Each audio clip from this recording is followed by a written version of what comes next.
എല്ലാവർക്കും നമസ്കാരം. ജയശങ്കര.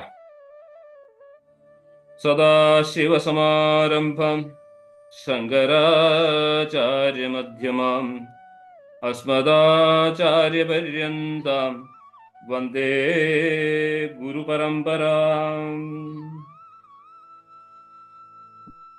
ആദിശങ്കര ഇന്റർനാഷണൽ ഫൗണ്ടേഷന്റെ നേതൃത്വത്തിൽ അവതരിപ്പിക്കുന്ന ദിഗ്വിജയം എന്ന പരിപാടിയിലേക്ക് ഏവർക്കും സ്വാഗതം. ഇന്ന് ദിഗ്വിജയത്തിന്റെ 17ാമത്തെ സെഷനാണ്. ഇവിടെ എല്ലാവർക്കും പ്രിയപ്പെട്ട ബഹുമാനപ്പെട്ട സ്വാമിനി ദേവി ജ്ഞാനാമനിഷ്ഠ അവരുകളെ ഞാൻ ഈ വേദിയിലേക്ക് സാധനം ക്ഷണിച്ചുകൊള്ളുന്നു. അതിനു മുമ്പായി രണ്ടു വാക്ക് സംസാരിക്കാനായി ഉഷയേട്ടത്തിയെ സാധനം ക്ഷണിക്കുന്നു. ഹരി ഓം. ജയശങ്കര. ജയശങ്കര. സഹനാവതു സഹനൗ ഭുനക്തു സഹ വീര്യം കരവാവഹൈ തേജസ്വിനാവധീതമസ്തു മാ വിദ്വിഷാവഹൈ. ഓം ശാന്തി ശാന്തി ശാന്തി.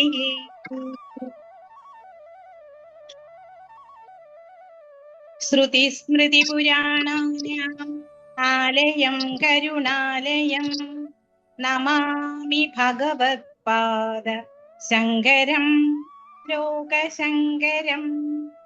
ശങ്കരം ശങ്കരാചാര്യം കേശവം ബാദരായണം സൂത്രഭാഷ്യകൃതൗ വന്ദേ ഭഗവന്തൗ പുനഃ പുനഃ. ജയശങ്കര. ദിഗ്വിജയം എന്ന ജഗദ്ഗുരു ആദിശങ്കരാചാര്യ സ്വാമികളുടെ കൃതികളെ ആസ്പദമാക്കിക്കൊണ്ട് ശങ്കരാചാര്യ സ്മരണകൾ ഉയർത്തിക്കൊണ്ട് നമുക്ക് ദിഗ്വിജയം എന്ന പഠന പരിപാടിയിലെ ഇന്നത്തെ ഭാഗം എടുക്കുന്നതിനായി നമുക്ക് ഇന്നിവിടെ എത്തിച്ചേർന്നിട്ടുള്ള സ്വാമിനി ജ്ഞാനാഭനിഷ്ഠ ജിയെ എല്ലാവരുടെയും പ്രാർത്ഥനയോടെ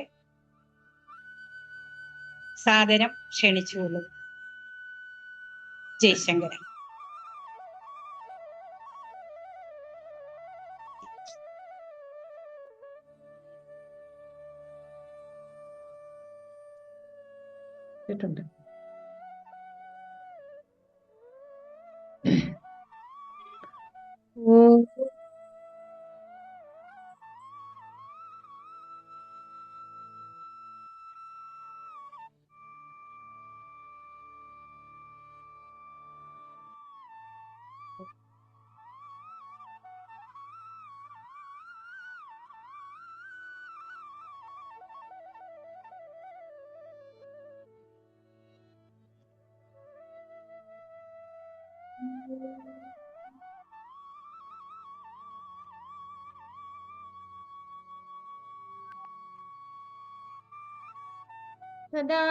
സദാശിവസമാരംഭാ ശങ്കരാചാര്യമധ്യമാ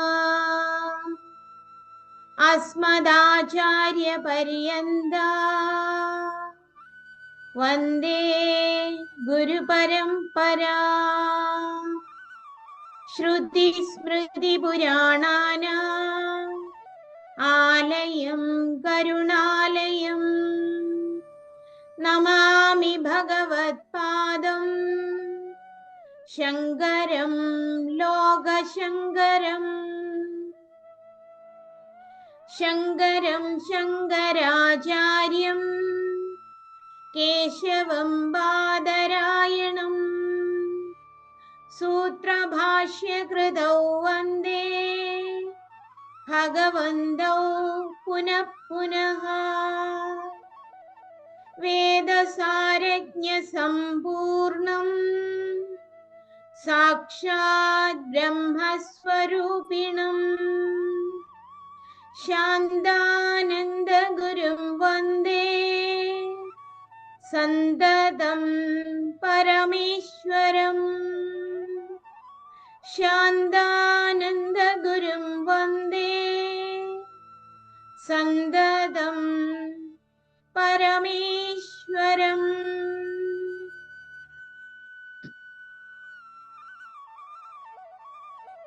ആദിശങ്കര ഇന്റർനാഷണൽ ഫൗണ്ടേഷന്റെ എല്ലാ കുടുംബാംഗങ്ങൾക്കും ഹൃദയംഗമമായ പ്രണാമം.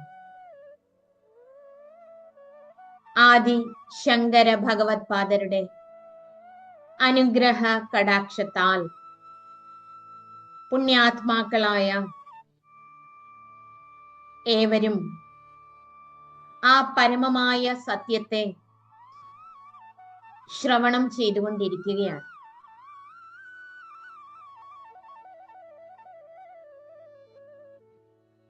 തത്വബോധം എന്ന പ്രഥമ പ്രവേശിക പ്രകരണ ഗ്രന്ഥം അധ്യയനം ചെയ്യുമ്പോൾ പഠിതാവിന് അവശ്യം ഉണ്ടായിരിക്കേണ്ട യോഗ്യത സാധനാ ചതുഷ്ടയ സമ്പത്തിയാണ് എന്ന് നാം കഴിഞ്ഞ ക്ലാസ്സുകളിൽ കൂടി വ്യക്തമായി ഗ്രഹിച്ചു കഴിഞ്ഞു.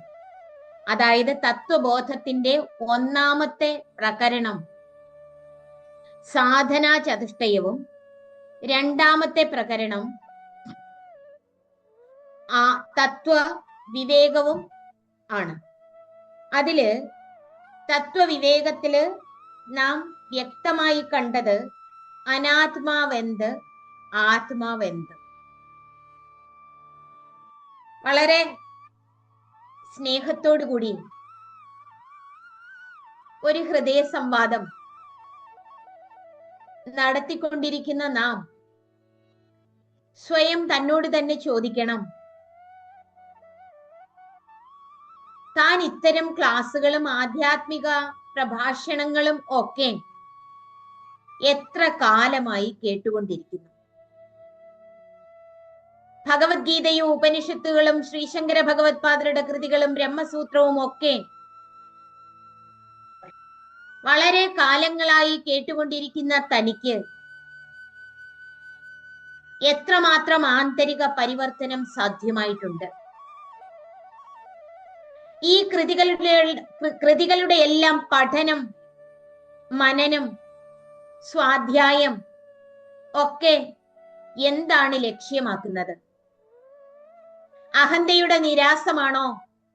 അതോ ഇത് കേവലം പഠിച്ച് പറയാനുള്ള ഒരു ശാസ്ത്രമാണോ? സ്വയം അനുഭവിക്കുന്നതിനും ജീവിത പരിവർത്തനത്തിലൂടെ സ്വാത്മമുക്തിക്കും മാനവക്ഷേമത്തിനും പ്രയോജകീഭവിക്കത്തക്കവണ്ണം വിനിയോഗിക്കുന്നതിനുമാണോ? ആദിശങ്കര ഭഗവത് പാദരുടെ അനുഗ്രഹ കടാക്ഷത്താൽ തത്വബോധം എന്ന പ്രകരണ ഗ്രന്ഥം ശ്രവണം ചെയ്തുകൊണ്ടിരിക്കുന്ന നമുക്ക് ഓരോരുത്തർക്കും എത്രമാത്രം പരിവർത്തനം ഉണ്ടായിട്ടുണ്ട്? ഉദാഹരണമായി നമുക്കൊന്ന് ചിന്തിച്ചു നോക്കാം.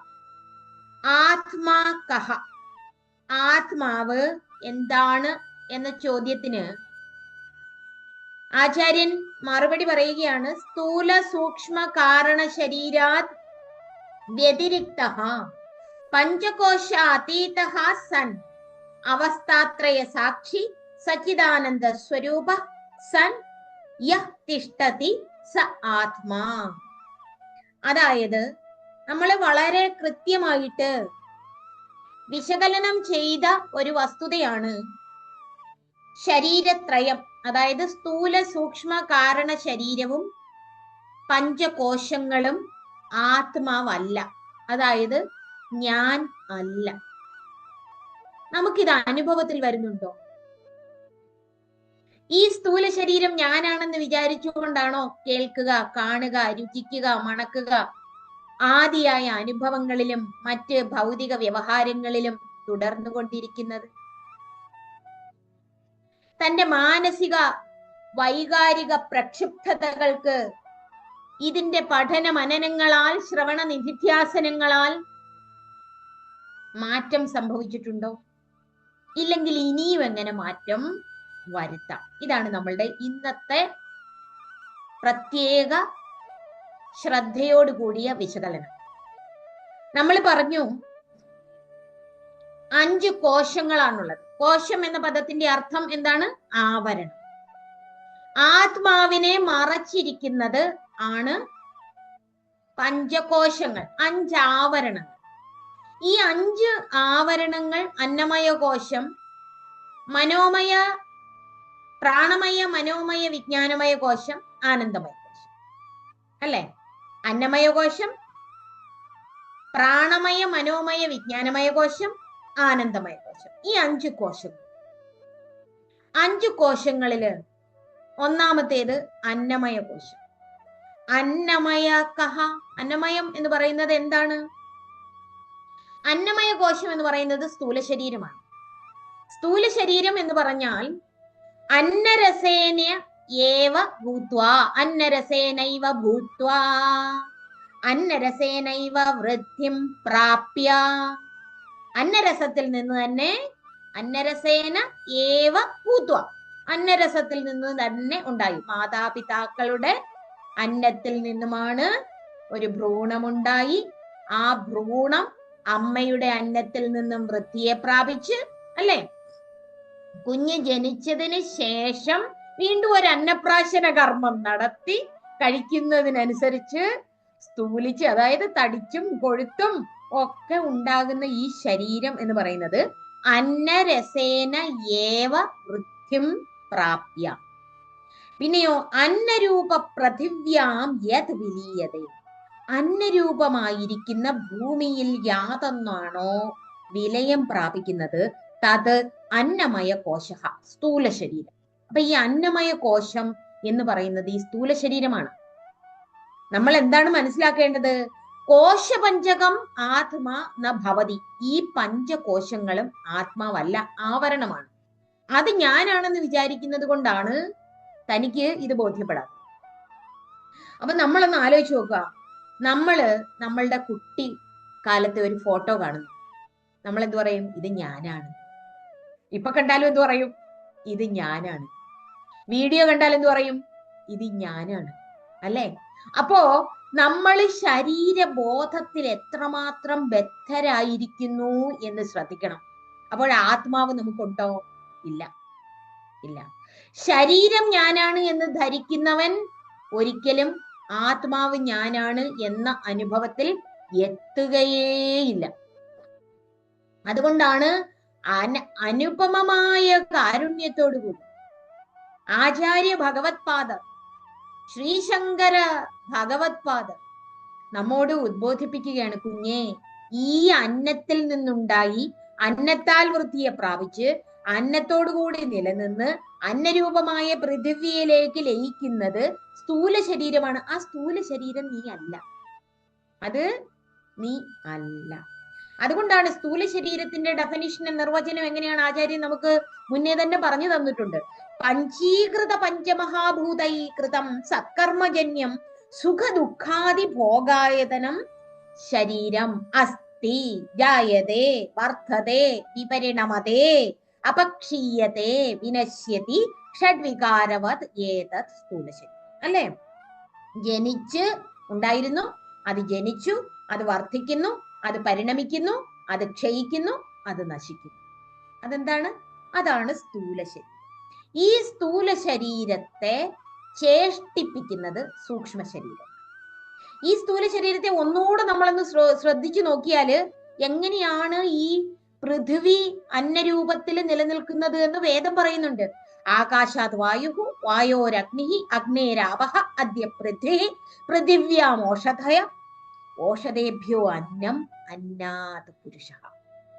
ഓഷധിയിൽ നിന്നാണ് അന്നം ഉണ്ടാകുന്നത്, അന്നത്തിൽ നിന്നും പുരുഷൻ ഉണ്ടാകുന്നു, ഈ പുരുഷൻ വീണ്ടും പൃഥിവിയിലേക്ക്. അതല്ലേ ശരീരം ദഹിപ്പിച്ചു കഴിഞ്ഞാല് അത് ഭൂമിയായി തീരും, അല്ലേ? അതുകൊണ്ട് ഏതോ ഒരു ഗുരുവിന്, ശ്രീനാരായണ ഗുരുവിനോടാണെന്ന് ചോദിച്ചു, ഈ ശരീരം ഒന്ന് മൃത്യുവെ പ്രാപിച്ചാല്, അങ്ങ് സമാധിയെ പ്രാപിച്ചാല് ഈ ശരീരത്തെ എന്ത് ചെയ്യണം? അത് ചക്കിലാട്ടി പുന്നയ്ക്കിട്ട് കൊടുക്കൂ എന്ന് പറഞ്ഞു. അതായത് ഇത് ഭസ്മമായി കഴിഞ്ഞാല്, അല്ലെങ്കിൽ ഈ മാംസം ഒരു വൃക്ഷത്തിന് കിട്ടിയാല്, നമ്മൾ ഇത് ഭസ്മമായാല്, ഭസ്മം തെങ്ങിനിട്ട് കൊടുത്താൽ നല്ലതുപോലെ അത് കായ്ക്കും. അത് നല്ലതുപോലെ കായ്ക്കും. നമ്മളുടെ ഈ ശരീരം ഭസ്മമായാൽ ആ ഭസ്മം എടുത്ത് ഏതിനിട്ട് കൊടുക്കാം? വൃക്ഷങ്ങൾക്ക് ഇട്ട് കൊടുക്കാം, ഓഷധികൾക്ക് ഇട്ട് കൊടുക്കാം. അത് വീണ്ടും നല്ലതുപോലെ കഴിച്ചു വരും. അതായത് അപ്പോൾ നമ്മൾ ആ അന്നത്തെ മാത്രം എടുത്ത് അന്നത്തിൽ നിന്ന് നിലനിന്ന് അന്നത്തിൽ നിന്ന് വൃദ്ധിയെ പ്രാപിച്ച് അന്നത്താൽ അത് പരിണമിച്ച് ക്ഷയിച്ച് പൃഥ്വിയെ പ്രാപിക്കുന്നത് കൊണ്ടാണ് ഓഷധേഭ്യോ അന്നം അന്നാത് പുരുഷഃ എന്ന് വേദം കൃത്യമായിട്ട് പറഞ്ഞത്. അതുകൊണ്ട് ഉപനിഷത്ത് പറയുന്നുണ്ട്, അന്നം ബ്രഹ്മേ ദിവ്യജാനാത് അന്നാദ്യേവ ഖല്യമാനി ഭൂതാനി ജായന്തി അന്നേന ജാതാനി ജീവന്തി അന്നം പ്രയന്ത്യപി സംവിശന്തി. കൃത്യമായിട്ട് ഉപനിഷത്ത്. അപ്പൊ ഈ സ്ഥൂല ശരീരത്തെ ഞാനാണ് എന്ന് ധരിക്കുമ്പോൾ ഇതിന്റെ ചേഷ്ടയ്ക്ക് കാരണമായിരിക്കുന്നത് എന്താണ് എന്ന് ശ്രദ്ധിച്ച് വിശകലനം ചെയ്യാത്തത് കൊണ്ട് ഈ ശരീരം ഞാനാണ് എന്ന് പറയുന്നു. ഗീതാകാരൻ വളരെ കൃത്യമായിട്ട് പറയുന്നുണ്ട്, ദേഹിനോസ്മിൻ യഥാ ദേഹേ കൗമാരം യൗവനം ജരാ തഥാ ദേഹാന്തര പ്രാപ്തി ധീരഃ തത്ര ന മുഹ്യതി. ധീരന്മാര് ബാല്യം വരുന്നു, കൗമാരം വരുന്നു, യൗവനം വരുന്നു, വാർദ്ധക്യം വരുന്നു. ഞാൻ മാറുന്നുണ്ടോ? ദേഹി മാറുന്നുണ്ടോ? മാറുന്നുണ്ടോ? ഇല്ല. ശരീരം എല്ലാം മാറുന്നത് പോലെ ശരീരം ഉപേക്ഷിക്കുമ്പോഴും ദേഹിക്ക് മാറ്റം വരുന്നില്ല. ഏതുപോലെ? ബാല്യവും കൗമാരവും യൗവനവും പോലെ. അപ്പൊ അന്നമയ കോശത്തെ കേവലം ഒരു ഓടക്കുഴല് പോലെ കരുതണം.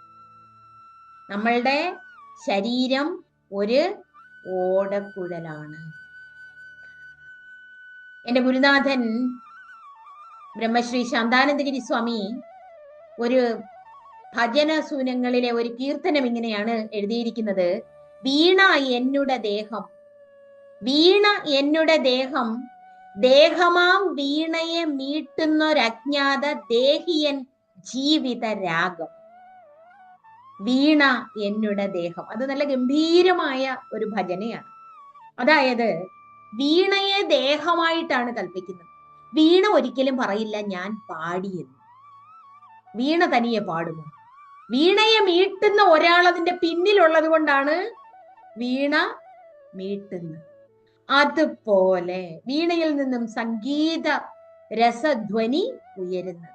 അതുപോലെ ഈ ജീവനെ നിലനിർത്തുന്ന ഒന്നുണ്ട്, സ്ഥൂല ശരീരത്തെ ചേഷ്ടിപ്പിക്കുന്ന ജീവനുണ്ട്. അപ്പൊ സ്ഥൂല ശരീരത്തെ കൃത്യമായി ദേഹമായി മനസ്സിലാക്കി മാറ്റുക. ഇനി അന്നമയ കോശത്തിൽ നിന്നും അടുത്ത 3 കോശത്തിലേക്ക് സൂക്ഷ്മമായി ഒന്ന് ശ്രദ്ധിക്കൂ.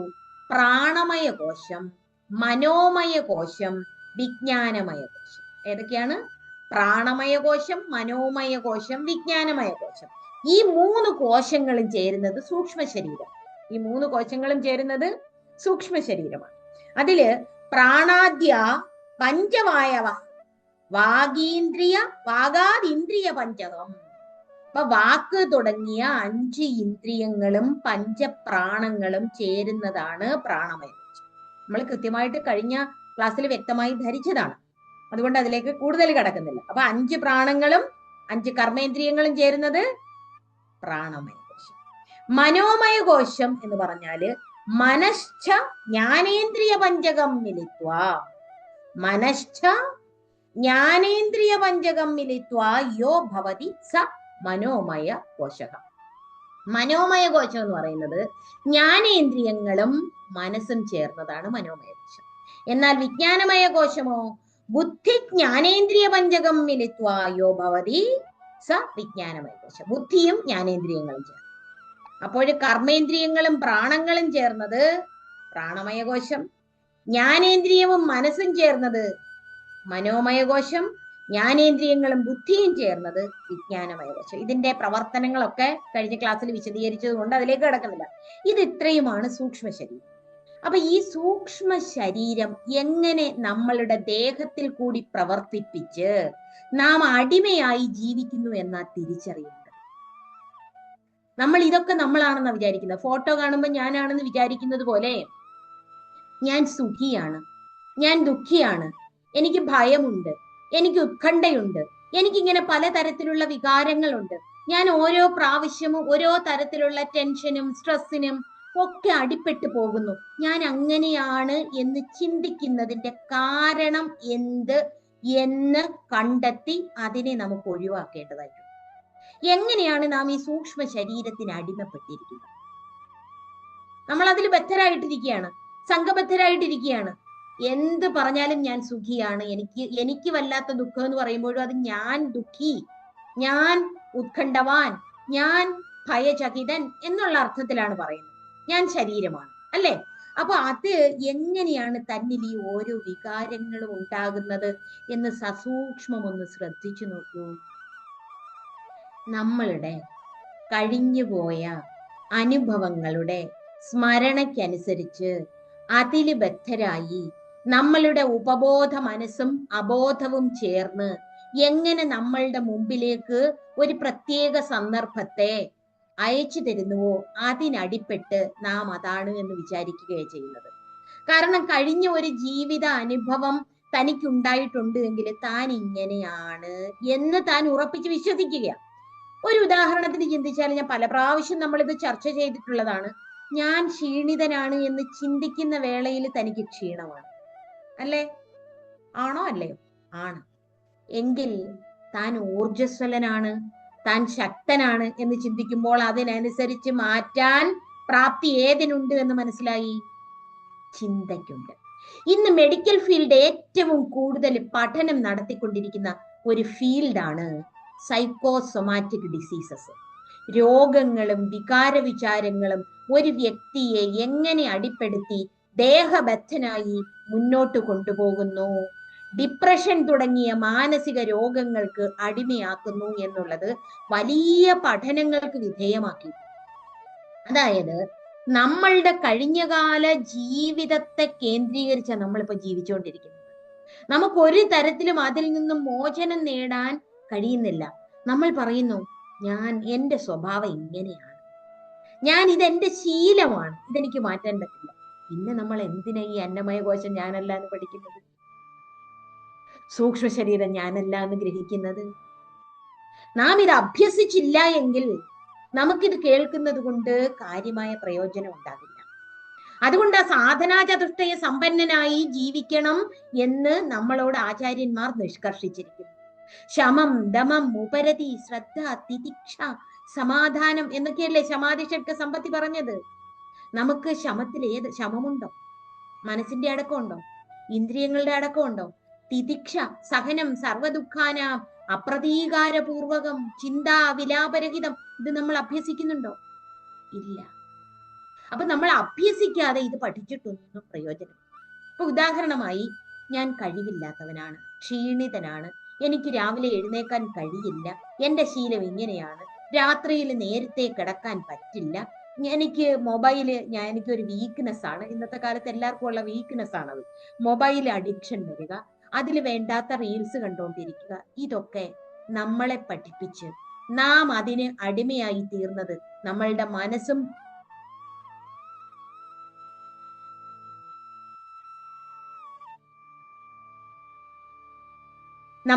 മനസ്സും ബുദ്ധിയും ഇന്ദ്രിയങ്ങളും ചേർന്ന് നമ്മെ തന്നെ പഠിപ്പിച്ച് നാം ഉണ്ടാക്കിയെടുത്ത ശീലമാണ് എങ്കിൽ നമുക്ക് നമ്മെ ഏത് തരത്തിലും മാറ്റിയെടുക്കാൻ കഴിയും.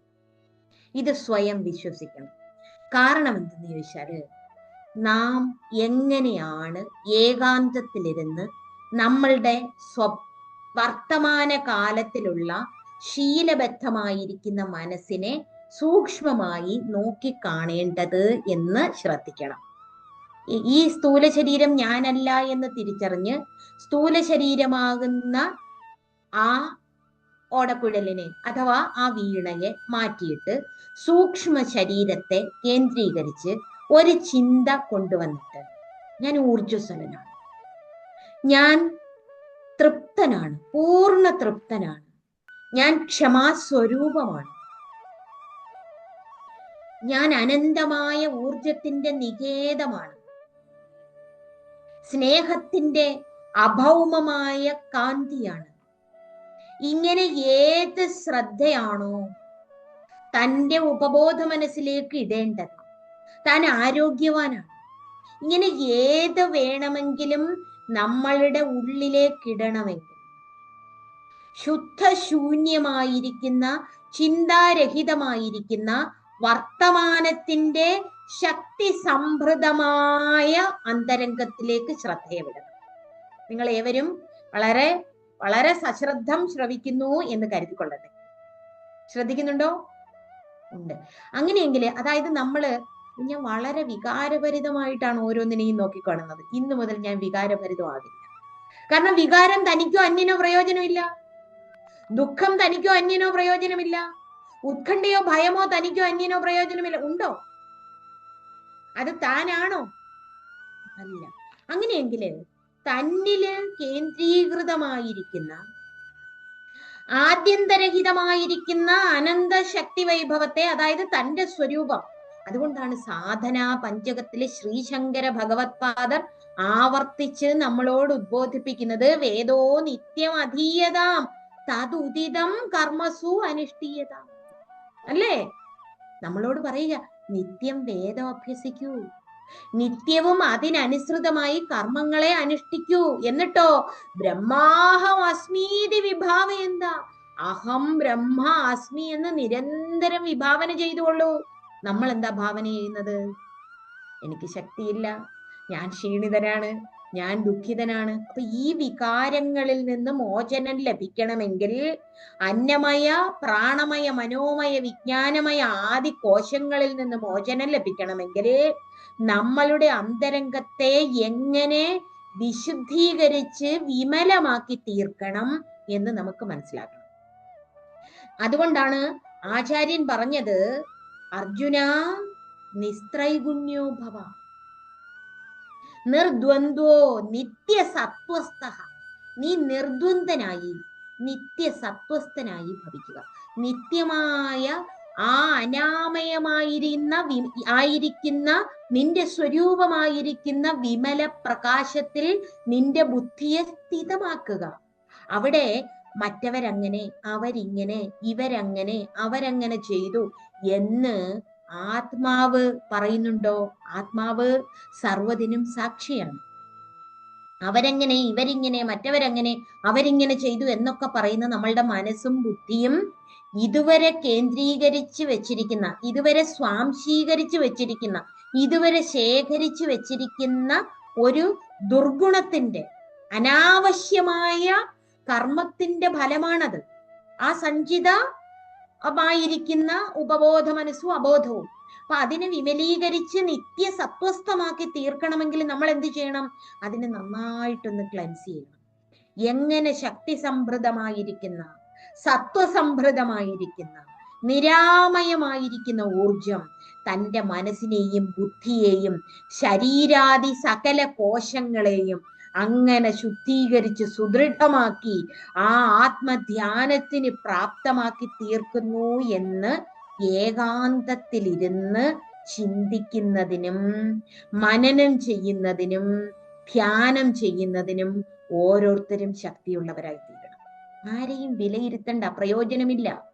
പൂർവകാല സ്മരണകളെ എന്നേക്കുമായി മാറ്റിമറിക്കുന്നതിന് എപ്പോൾ ചിന്ത ഉള്ളിലേക്ക് വരുന്നോ, ഇത് മനോമയ കോശം, ഇത് ഞാനല്ല, വർത്തമാനത്തിലെ ശബ്ദരഹിതമായിരിക്കുന്ന, ആശയരഹിതമായിരിക്കുന്ന, ചിന്താരഹിതമായിരിക്കുന്ന ആ ശുദ്ധ വിഹായസിലേക്ക്, അനന്താകാശത്തിലേക്ക് ശ്രദ്ധയെ കൊണ്ടുവരണം. എവിടേക്ക് ശ്രദ്ധ കൊണ്ടുവരണം? കണ്ണടച്ചിരുന്നിട്ട് ദീർഘമായി ശ്വാസം എടുത്ത്, ശ്വാസം അത് പ്രാണ അപാനവും സമൗകൃത്വാന്ന് അസാഭ്യന്തരചാരിണവും എന്നാണ് പറയുന്നത്. അതൊരു സാധനാ പദ്ധതി ഗീതാകാരൻ ഉപദേശിക്കുന്നതാണ് 6-ാം അധ്യായം ധ്യാനയോഗത്തില്. അത് ഗുരുമുഖത്ത് നിന്ന് നേരിട്ട് ശ്രവണം ചെയ്ത് അഭ്യസിക്കേണ്ട അനുഷ്ഠാന പദ്ധതിയാണ്. വളരെ ഗംഭീരമായ ഒരു ധ്യാന പദ്ധതി. അങ്ങനെ ആ ദീർഘശ്വാസത്തെ നിങ്ങൾക്ക് കഴിയുന്ന രീതിയിൽ എടുത്തുകൊള്ളുക. അങ്ങനെ എടുത്ത് ശ്വാസത്തിലേക്ക് ശ്രദ്ധ കേന്ദ്രീകരിച്ച് ചിന്തകൾ കുറഞ്ഞു വരുമ്പോൾ ആ കുറഞ്ഞ ചിന്തയില് പതുക്കെ ശുദ്ധ ശൂന്യതയിലേക്ക് ശ്രദ്ധയെ കൊണ്ടുപോകണം. ആ ശുദ്ധ ശൂന്യമായിരിക്കുന്ന അന്തരംഗത്തിലെ പൂർണ്ണമായ ഊർജം, അതായത് പ്രപഞ്ചം മുഴുവൻ നിറഞ്ഞു നിൽക്കുന്ന ബ്രഹ്മശക്തി ശരീരരഹിതമായി നാമരൂപരഹിതമായി നമ്മിൽ അങ്ങനെ നിൽക്കുന്നു. അത് നമ്മിലെന്ന് പറയാൻ പറ്റില്ല. നമ്മളുടെ ശ്രദ്ധ വിശുദ്ധമായ ആ വിഹായസിൽ നമ്മൾ അഭേദമായി തീരും. അപ്പൊ ദീർഘമായ പ്രാണനെടുത്തിട്ട് വേണ്ടാത്ത ചിന്തകൾ വരുമ്പോൾ it's not required, this is not me or not mine, അത് മൈനാണ്, ഞാനല്ല, അത് എന്റേതാണ്, അത് അസത്യമാണ്, ഞാൻ മറ്റ് വിഷയാനുഭവങ്ങളെ കേന്ദ്രീകരിച്ച് അനാവശ്യമായി സ്വാംശീകരിച്ച ആശയങ്ങളുടെ സഞ്ചയമാണ് എന്നെ താഴ്ത്തുന്നത്, എന്നെ ദുഃഖിയാക്കുന്നത്, എന്നെ നശിപ്പിക്കുന്നത്. ഞാൻ ഈ വർത്തമാനം എന്ന് പറഞ്ഞാൽ പ്രസന്റ് എന്ന് പറഞ്ഞാൽ ഈ പ്രസന്റ് കാലമല്ല, കാലാതീതമായിരിക്കുന്ന, ശബ്ദരഹിതമായിരിക്കുന്ന, ശുദ്ധശൂന്യമായിരിക്കുന്ന, വിചാരരഹിതമായിരിക്കുന്ന ആ അനന്തതയിലേക്ക് ശ്രദ്ധ തിരിക്കണം. ഇങ്ങനെ ദിവസം 3 പ്രാവശ്യം, അതായത് രാവിലെ ഒരു 15 മിനിറ്റ് തൻ്റെ ആ ഊർജത്തിന്റെ അഭൗമമായ കാന്തിയിലൊന്ന് രമിക്കണം. ആ കാന്തിയില് നമ്മളുടെ മസ്തിഷ്കവും ശരീരവും ശരീരകോശങ്ങളും എല്ലാം മാറി മറിയും. അതാണ് ഈ മെഡിക്കൽ സയൻസ് നടത്തിയ പരീക്ഷണം എന്ന് പറയുന്നത്. മെഡിക്കൽ സയൻസ് ഇന്ന് 80 to 90% ഓഫ് ദ ഡിസീസസും സൈക്കോസൊമാറ്റിക് ആണെന്നാണ് പറയുന്നത്. Soma means body, psycho means mind, mind body related ആണ്. ഇത് അനേകം പഠനങ്ങൾ നടത്തി, അത് ഹാർവാർഡ് യൂണിവേഴ്സിറ്റിയിലും അമേരിക്കയിലെ പല യൂണിവേഴ്സിറ്റിയിലും ഇന്ത്യൻ റിസർച്ച് സ്റ്റഡീസ് റിസർച്ച് സ്കോളേഴ്സും അമേരിക്കയിലിരുന്ന് പഠനം നടത്തി. ഇവിടെയും പഠനങ്ങളൊക്കെ ആരംഭിച്ചിട്ടുണ്ടെങ്കിലും അവിടെ നടത്തിയതുപോലെ പഠനങ്ങൾ ഈ ഭാരതത്തിൽ നടന്നതായി കൂടുതൽ നമുക്ക് പഠിക്കുവാൻ കിട്ടുന്നില്ല. എന്തായാലും അവിടെ നടത്തിയ പഠനങ്ങളില് കെമിക്കൽ സബ്സ്റ്റൻസസിന്റെ റിലീസസ് നമ്മളുടെ ശാരീരിക, മാനസിക, ബൗദ്ധിക കോശങ്ങളെ പ്രശാന്തമാക്കുന്നത്, പ്രക്ഷുബ്ധമായ അന്തരംഗത്തെ മാറ്റി എല്ലാം വിമലീകരിക്കുന്നതിന് സഹായകമാണ് എന്നും അവിടെ സകലവിധ രോഗങ്ങൾക്കും ശമനമുണ്ടായതായും പഠനങ്ങൾ തെളിയിച്ചിട്ടുണ്ട്. അതിന്റെ പഠനങ്ങളെ പറ്റി കൂടുതൽ അറിയണമെങ്കിൽ നമുക്ക് വേറൊരു സമയത്ത് അത് ചർച്ച ചെയ്യാം. എന്തായാലും അവിടെ ആ മനസ്സാണ് സകല രോഗങ്ങൾക്കും, അതായത് ശാരീരിക രോഗങ്ങൾക്കും മാനസിക രോഗങ്ങൾക്കും. മനസ്സിന്റെ രോഗം ഏതൊക്കെയാണെന്ന് എല്ലാവർക്കും അറിയാം അല്ലെ? മനസ്സിന്റെ രോഗം ഏതാണ്? സംഘാത് സഞ്ജായതേ കാമ, കാമാത് ക്രോധോഭിജായതേ, ക്രോധാത് ഭവതി സമ്മോഹഃ, സമ്മോഹാത് സ്മൃതി വിഭ്രമഃ, സ്മൃതി ഭ്രംശാത് ബുദ്ധിനാശഃ, ബുദ്ധിനാശാത് പ്രണശ്യതി. എങ്ങനെയാണ് ഒരാൾക്ക് മനോരോഗം ഉണ്ടാകുന്നത് എന്ന് ഗീതാകാരൻ പറഞ്ഞിട്ടുണ്ട്. മനോരോഗം ഉണ്ടാകുന്നത് അറ്റാച്ച്മെന്റ്, അതെന്റേതാണ്. ഈ അറ്റാച്ച്മെന്റ് ഇല്ലാതെ അതിന്റെ യഥാർത്ഥ സ്വരൂപം ഊർജമാണെന്നറിഞ്ഞ്, ബ്രഹ്മശക്തിയാണെന്നറിഞ്ഞ്, ചിന്തകൾ വസ്തുവിലോ തന്നിലോ ഇല്ല എന്നറിഞ്ഞ്, ചിന്തകൾക്ക് കാരണം മനസ്സാണ് എന്നും അത് കേവലം ഭ്രമമാണ് എന്നും അത് നമ്മളുടെ ശുദ്ധ സ്വച്ഛമായിരിക്കുന്ന സച്ചിദാനന്ദത്തെ മറയ്ക്കുകയാണ് എന്നറിഞ്ഞ്, അത് സൂക്ഷ്മ ശരീരമാണ് എന്നറിഞ്ഞ്, നശിക്കുന്നതാണ് എന്നറിഞ്ഞ്, ഉണ്ടായി നിലനിന്ന് വൃത്തിയെ പ്രാപിച്ചു ക്ഷയിച്ചു നശിക്കുന്നതാണ് എന്നറിഞ്ഞ്, താൻ ജനന മരണരഹിതമായിരിക്കുന്ന സച്ചിദാനന്ദമാണ് എന്ന് ബോധിക്കുന്നതിന് രാവിലെ 15 മിനിറ്റ്, ഉച്ചയ്ക്ക് 15 മിനിറ്റ്, സായം സന്ധ്യയില് 15 മിനിറ്റ് ദീർഘശ്വാസമെടുത്ത് ശുദ്ധ വിഹായസിലേക്ക് ശ്രദ്ധ കേന്ദ്രീകരിച്ച് അനാവശ്യ ചിന്ത വരുമ്പോൾ അതിനെ മാറ്റി തൻ്റെ കരുത്തിനെ, തൻ്റെ വൈഭവത്തെ, തൻ്റെ പ്രതിഭയെ, തൻ്റെ നിസ്വാർത്ഥതയെ, തൻ്റെ സ്നേഹ സംഭൃതമായിരിക്കുന്ന അന്തരംഗത്തെ, ക്ഷമാസ്വരൂപമായിരിക്കുന്ന സച്ചിദാനന്ദത്തെ ഒക്കെ ആകമേ കണ്ട് അതിലഭേദമായി തീരുന്നതിനുള്ള ഒരു സാധനാ പദ്ധതി ആദിശങ്കര ഇന്റർനാഷണൽ ഫൗണ്ടേഷന്റെ എല്ലാ കുടുംബാംഗങ്ങൾക്കും ഇന്നു മുതൽ ആരംഭിക്കാം. അങ്ങനെ സ്ഥൂല ശരീരം ഞാനല്ല, അന്നമയ കോശം ഞാനല്ല. സൂക്ഷ്മ ശരീരം എന്ന് പറയുന്നത് പ്രാണമയം, മനോമയം, വിജ്ഞാനം. അതായത് വാഗിന്ദ്രിയങ്ങളും 5 പ്രാണങ്ങളും ചേർന്നതാണ് പ്രാണമയ കോശം. മനസ്സും ജ്ഞാനേന്ദ്രിയങ്ങളും ചേരുന്നതാണ് മനോമയ കോശം. ബുദ്ധിയും ജ്ഞാനേന്ദ്രിയങ്ങളും ചേരുന്നതാണ് വിജ്ഞാനമയ കോശം. ഇത് 3ഉം ചേരുന്നതാണ് സൂക്ഷ്മ ശരീരം. സൂക്ഷ്മ ശരീരവും ഞാനല്ല. പിന്നെ ആനന്ദമയ കഹ ഏവം ഏവ കാരണശരീരഭൂത്വ അവിദ്യാസ്ത മലിനസത്വം പ്രിയാദിവൃത്തി സഹിതം സത് ആനന്ദമയ കോശ. കഴിഞ്ഞ ക്ലാസ്സിൽ വിശദീകരിച്ചതാണ് പ്രിയവൃത്തി, പ്രമോദവൃത്തി ഒക്കെ കഴിഞ്ഞ ക്ലാസ്സിൽ. അതുകൊണ്ട് ഇതിലേക്ക് കൂടുതൽ കടക്കുന്നില്ല. നമുക്ക് സുഖം എന്ന് പറയുമ്പോൾ അതൊക്കെ എന്താണെന്ന് കൃത്യമായിട്ട് അറിയണം. എന്താണ് സുഖം? യതിഷ്ടം തത് സുഖം. ഇഷ്ടമായത് വന്നാല് നമ്മൾ അതിനെ സുഖം എന്ന് പറയും. ഏത് അനിഷ്ടം തത് ദുഃഖം. ഒന്ന് ആലോചിച്ച് നോക്കൂ. എത്ര ഒറ്റയ്ക്ക് ഇരുന്ന് ചിന്തിച്ചു നോക്കണം. ഈ ഇഷ്ടത്തെയും അനിഷ്ടത്തെയും ഉണ്ടാക്കി സുഖദുഃഖങ്ങളില് നമ്മൾ എങ്ങനെ ഭ്രമിച്ചു പോകുന്നു. അങ്ങനെ ഈ പഞ്ചകോശങ്ങളും ഞാനല്ല എന്നറിയുന്നതിന് ആചാര്യൻ ഗംഭീരമായിട്ട് അടുത്ത വാക്യത്തിലൂടെ പറയുകയാണ്.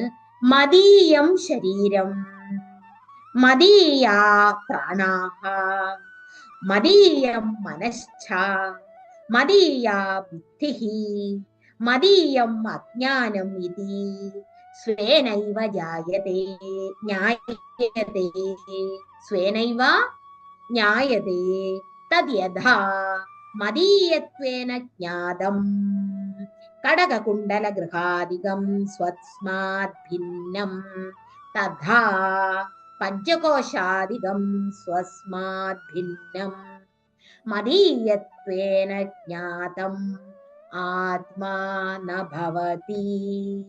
അത് ആത്മാവാകില്ല. ഏതാത്മാവാകില്ല? മദീയം ശരീരം, എന്റെ ശരീരം, മദീയ പ്രാണഹ, എന്റെ പ്രാണങ്ങൾ, മദീയം മനശ്ച, എന്റെ മനസ്സ്, മദീയ ബുദ്ധിഃ, എന്റെ ബുദ്ധി, മദീയം അജ്ഞാനം, എന്റെ അജ്ഞാനം. ഇതി സ്വേനൈവ ജ്ഞായതേ. എങ്ങനെയാണത്? കടക കുണ്ടല ഗൃഹാദികം സ്വസ്മാത് ഭിന്നം. വള, കമ്മല്, ഗൃഹം മുതലായവ താനാണെന്ന് താൻ പറയുമോ? എന്റെ വള എന്നല്ലേ പറയാറ്, അല്ലേ? കടക കുണ്ടല ഗൃഹാദികം. കടകം എന്ന് പറഞ്ഞാൽ വള, കുണ്ടലം കമ്മല്, ഗൃഹം വീട്, എന്റെ വീട്, എന്റെ വള, എന്റെ കമ്മൽ എന്ന് പറയുന്നത് പോലെ ശ്രദ്ധിച്ചു കേൾക്കണം. എന്റെ വള, എന്റെ കമ്മൽ, എന്റെ മാല, എന്റെ ശരീരം, അത് ഞാനാണോ? അല്ല. എന്റെ പ്രാണൻ ഞാനല്ല. ഇത് ആരാ പറഞ്ഞു തരുന്നത് ഇത്ര ശാസ്ത്രീയമായിട്ട്? ഇതാരാ പറഞ്ഞു തരുന്നത്? തത്വബോധ പ്രകരണം, തത്വബോധം എന്ന പ്രകരണ ഗ്രന്ഥത്തിലൂടെ ആദിശങ്കര ഭഗവത്പാദർ അവാച്യമായ അഹേതുകമായ കാരുണ്യ കടാക്ഷത്തോടുകൂടി നമ്മളുടെ ഹൃദയത്തിലേക്ക് നിക്ഷേപിക്കുന്ന ഈ ജ്ഞാന പ്രകാശം നമ്മൾ അതേപടി അനുഗ്രഹ വൃഷ്ടിയായി കണ്ട് ഉൾക്കൊള്ളേണ്ടതാണ്. അല്ലെങ്കിൽ നമ്മൾ ശങ്കര ഭഗവത്പാദരുടെ ഭക്തരല്ല. ശ്രീശങ്കര ഭഗവത്പാദരുടെ ഭക്തര് അതുപോലെ അതിനെ ഉൾക്കൊള്ളണം. ആചാര്യപാദരെ, അവിടുത്തെ കാരുണ്യ കടാക്ഷത്താൽ എനിക്ക് ഈ സത്യം ബോധ്യപ്പെട്ടു കിട്ടുന്നു. എന്റേത് ഞാൻ അല്ല. എന്റെ ശരീരം, സ്ഥൂല ശരീരം ഞാനല്ല. എന്റെ ചിന്ത ഞാനല്ല. എന്റെ വികാരങ്ങൾ ഞാനല്ല. എന്റേതാണ് എന്നറിയുന്നത്. അപ്പൊ ഞാനും എന്റേതും. എന്റേത് ഞാനല്ല. മദീയം ശരീരം, പിന്നെന്താണ്? പഞ്ചകോശ അതീതം ബ്രഹ്മ. എന്താ പറഞ്ഞത്? പഞ്ചകോശ അതീതം ബ്രഹ്മ എന്ന ഏകാന്തതയിൽ ഇരുന്ന് വിചാരം ചെയ്യണം. ഇത് കേട്ടാ പോരാ, വെറുതെ ശ്രവണം ചെയ്താൽ പോരാ. ഇന്ന് തന്നെ കിടക്കുന്നതിന് മുമ്പ് ആചാര്യ ഭഗവത്പാദര് നമ്മളുടെ ബുദ്ധിയിലേക്ക്, നിർമ്മലമായ ആ ധീയിലേക്ക്, നമ്മളുടെ ആ മതിയിലേക്ക് ധാരണ ചെയ്യുന്നതിന് വേണ്ടി കാരുണ്യവൃഷ്ടി എന്നോണം ചൊരിഞ്ഞിരിക്കുന്ന ആ ജ്ഞാനം നമ്മളിതാ ആചാര്യപാദരുടെ ആ പാതാരവിന്ദങ്ങളെ പ്രണമിച്ചുകൊണ്ട് ഉൾക്കൊള്ളുകയാണ്. അപ്പൊ നമുക്ക് ഏതെങ്കിലും ഒരു കാര്യം മനസ്സിലാക്കണമെങ്കിൽ ശാസ്ത്രം, ഭൗതിക ശാസ്ത്രം പോലെ ആധ്യാത്മികത ആത്മാ അനുഭവത്തിനുള്ള ഒരു ശാസ്ത്രമാണ്, സ്വാത്മ സാക്ഷാത്കാരത്തിനുള്ള ഒരു ശാസ്ത്രമാണ്. അത് ശാസ്ത്രീയമായി ഗ്രഹിക്കേണ്ടതാണ്. സാധാരണ ഭൗതിക ശാസ്ത്രം പോലെയല്ല. ഭൗതിക ശാസ്ത്രം ബഹിർമുഖമായി ഇന്ദ്രിയങ്ങളെ പായിച്ചിട്ട് അതിനനുസൃതമായ ജ്ഞാനം പുറമേ നിന്ന് ആർജിക്കുമെങ്കിൽ, ആധ്യാത്മിക ശാസ്ത്രം അന്തർമുഖമായി ഗ്രഹിച്ചിട്ട് ആ ആത്മജ്ഞാനത്തിന്റെ അഭിവ്യക്തതയാൽ ബാഹ്യാഭ്യന്തര ഭേദമില്ലാത്ത സ്വാത്മ അനുഭൂതിയിൽ അഭേദമായി തീരും. അവിടെ അന്വേഷകൻ ഇല്ലാതായി തീരും. അകത്തേക്ക് പോയവൻ പുറത്തേക്ക് ഇറങ്ങാൻ കഴിയാത്തവനായി തീരും. ബാഹ്യാഭ്യന്തര ഭേദരഹിതനായ അനന്തതയായി അവൻ വിരാജിക്കും. ഇതാണ് ആധ്യാത്മിക ശാസ്ത്രം. ഈ ആധ്യാത്മിക ശാസ്ത്രം പ്രതിജ്ഞ, ഹേതു, ദൃഷ്ടാന്തം, ഉപനയനം, നിഗമനം എന്നൊക്കെ ശാസ്ത്രീയമായ അതിന്റെ ചർച്ചാ വിധാനങ്ങളൊക്കെ ഉണ്ട്. അതിലേക്ക് കൂടുതൽ കടക്കണമോ എന്തോ. എന്തായാലും പ്രതിജ്ഞ ശരീരത്രയം കോശപഞ്ചകം ആത്മാനഭവതി. ശരീരത്രയം ആത്മാ നഭവതി. സ്ഥൂല സൂക്ഷ്മ കാരണ ശരീരം എന്തല്ല? ആത്മാവ് അല്ല. ഹേതു, അതിന്റെ കാരണം എന്താണ്? മതീയത്വേന ജ്ഞാനം. എന്റേതായിട്ടാണ് അറിയുന്നത്. എന്റേതായിട്ട് അറിയുന്നത് ഞാനാണോ? എന്റേത് ഞാനാണോ? അല്ല. അതിന്റെ ദൃഷ്ടാന്തം എന്താണ് പറഞ്ഞിരിക്കുന്നത്? കടക കുണ്ടല ഗൃഹാധികം സ്വസ്മാ ഭിന്നം. കടകവും കുണ്ടലവും ഗൃഹവും തുടങ്ങിയതൊക്കെ എന്റേതാണ്. അത് ഞാൻ അല്ല. അല്ലേ? ആണോ? ഗ്രഹിക്കുന്നുണ്ടോ? ബോധ്യപ്പെടുന്നുണ്ട് എന്ന് കരുതട്ടെ. അതിന്റെ നിഗമനം കോശാധികം, കോശങ്ങളോ അതായത് ശരീരത്രയം ആത്മാവ് അല്ല. എന്നിട്ട് പറയുകയാണ്, പിന്നെ എന്താണ് ആത്മാവ്? ആത്മാവിന്റെ സ്വരൂപ ലക്ഷണം പറയുകയാണ്. സച്ചിദാനന്ദ സ്വരൂപ. ആത്മാവ് സച്ചിദാനന്ദ സ്വരൂപമാണ്. സത് കിം. സത്ത് എന്ന് പറഞ്ഞാൽ എന്താണ്? കാലത്രയേപി യത് തിഷ്ഠതി തത് സത്ത്. ഭൂത വർത്തമാന ഭാവികളിൽ നിലനിൽക്കുന്നത് ഏതോ അതാണ് സത്ത്. ഒരു കാലത്തിലും മാറ്റമില്ലാത്ത, കാല അതീതമാണ്. ശരീരം ഉണ്ടായതാണോ? ഉണ്ടായതാണ്. ആത്മാവ് ഉണ്ടായതാണോ? ഉണ്ടായി നശിക്കാത്ത അദ്വയ പ്രകാശമാണ് ആത്മാവ്. അപ്പൊ ശരീരം ഉണ്ടായി നശിക്കുമ്പോൾ ആ ഉണ്ടായി നശിക്കുന്ന അന്നാദികളിൽ നിന്ന് നിലനിന്ന് വരുന്ന ഈ സ്ഥൂല ശരീരം ഞാനാണ് എന്ന് ധരിക്കുന്നത് വിഡ്ഢിത്തമല്ലേ? മൂഢത്വമല്ലേ? അല്ലേ? എന്റേതെന്ന് കമ്മലിനെ പോലെ പറയുന്ന എന്റെ ശരീരം ഞാനാണോ? ഞാൻ ജനിച്ചിട്ടുമില്ല, ഞാൻ മരിക്കുകയുമില്ല.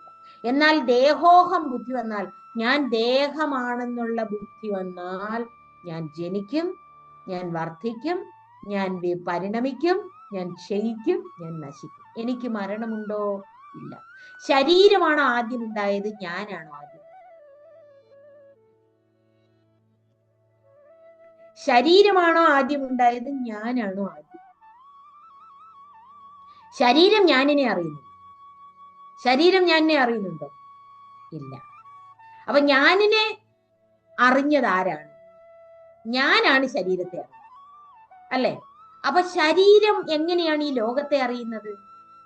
ഇത് ഏകശ്ലോകിയില് ശങ്കര ഭഗവത്പാദർ കൃത്യമായിട്ട് പറയുന്നുണ്ട്. അത് നമുക്ക് വേറെയായിട്ട് തന്നെ പഠിക്കാം. അതായത് എങ്ങനെയാണ് ഈ ലോകത്തെ അറിയുന്നത്? അത് സൂര്യന്റെ പ്രകാശത്താൽ ലോകത്തെ അറിയുന്നു. കിം ജ്യോതിസ്തവ ഭാനുമാനഹനിമേ രാത്രൗ പ്രതീപാദികം എന്ന ഏകശ്ലോകിയിൽ കൂടി പരമമായ ദർശനം മുഴുവൻ വ്യക്തമാക്കുന്നുണ്ട്. നമ്മളത് ക്ലാസ്സും എടുത്തിട്ടുള്ളതാണ് നേരത്തെ. അതായത് ഈ ലോകത്തെ കാണുന്നത് സൂര്യന്റെ പ്രകാശത്തിലാണ്. അപ്പൊ ശിഷ്യനോട് ചോദിക്കുകയാണ്, സൂര്യന്റെ പ്രകാശത്തിലാണെങ്കിൽ രാത്രിയിലോ? അപ്പോൾ ദീപാദികളൊക്കെ ഉണ്ട്, നക്ഷത്രങ്ങളും മറ്റ് ദീപങ്ങളും. അങ്ങനെയാണെങ്കിൽ അതിനെ കാണുന്നത് ഏത് പ്രകാശത്തിലാണ്? അത് നേത്രത്തിന്റെ പ്രകാശത്തിൽ. നേത്രം ഉണ്ടെന്നറിയുന്നത് ഏതിന്റെ പ്രകാശത്തിലാണ്? അത് മനസ്സിന്റെ പ്രകാശത്തിൽ, ബുദ്ധിയുടെ പ്രകാശത്തിൽ. ബുദ്ധി ഉണ്ടെന്നറിയുന്നതോ അത് ഞാനുള്ളത് കൊണ്ട്.